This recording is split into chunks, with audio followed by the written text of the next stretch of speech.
महाराष्ट्र के सीएम बहुत जूनियर हैं, लोगों का भरोसा नहीं बन पा रहा है सरकार पर। शिवसेना में टूट के बाद महाराष्ट्र की राजनीति में दिलचस्पी काफी बढ़ गई है।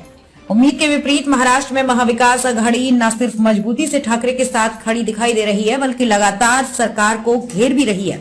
वहीं सबकी निगाहें मुंबई महानगर पालिका के चुनावों पर लगी है, जो शिवसेना ही नहीं बल्कि वहीं की सियासत के लिहाज से भी अहम माने जा रहे हैं।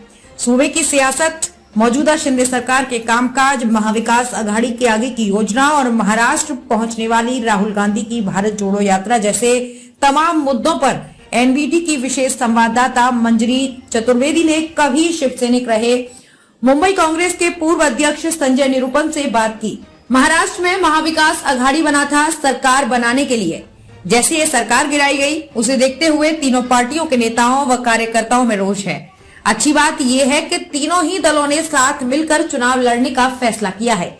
ये चुनावी गठबंधन के तौर पर आगे भी काम करना चाहता है। जब ये सरकार बन रही थी और कांग्रेस अप्रत्याशित तरीके से इसमें शामिल हुई थी, तो मुझे भी अटपटा लग रहा था। हम तीसरे नंबर के सहयोगी के तौर पर जुड़ रहे थे, लेकिन सरकार जाने के बाद जो गठबंधन हुआ है वो जबरदस्त है।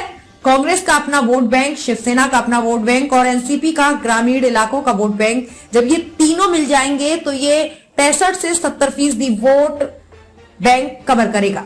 मिलकर लड़ेंगे तो बहुत अच्छा भविष्य होगा। मेरा मानना है कि एक बार जब आप अंधेरी उपचुनाव में गठबंधन में चले गए, तो फिर आपको आने वाले हर चुनाव में गठबंधन के साथ ही जाना चाहिए।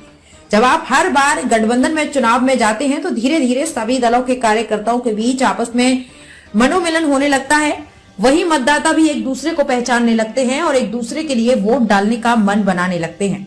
मेरा मानना है कि बीएमसी के लिए शिवसेना के साथ गठबंधन होना चाहिए, लेकिन इस बार ये गठबंधन कांग्रेस को शिवसेना की शर्तों पर नहीं बल्कि अपनी शर्तों पर करना चाहिए।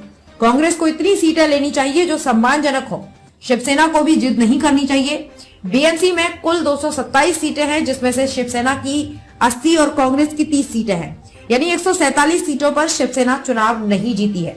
मुझे लगता है कि कांग्रेस को इनमें से 30 से 40 सीटें और मिले तो ये एक सम्मानजनक स्थिति होगी। शिवसेना के बिखराव के दो अलग अलग भाग हैं, एक मुंबई व थोड़ा कोंकण और बाकी पूरा महाराष्ट्र। मुंबई व कोंकण में शिवसेना का कैडर पूरी तरह बरकरार है। मैं अपने अनुभव से कह सकता हूं कि मुंबई में शिवसेना को कोई भी नुकसान नहीं हो रहा है। बाकी महाराष्ट्र के ग्रामीण क्षेत्रों के लिए ऐसा नहीं कह सकते, वहां शिवसेना को नुकसान हो सकता है।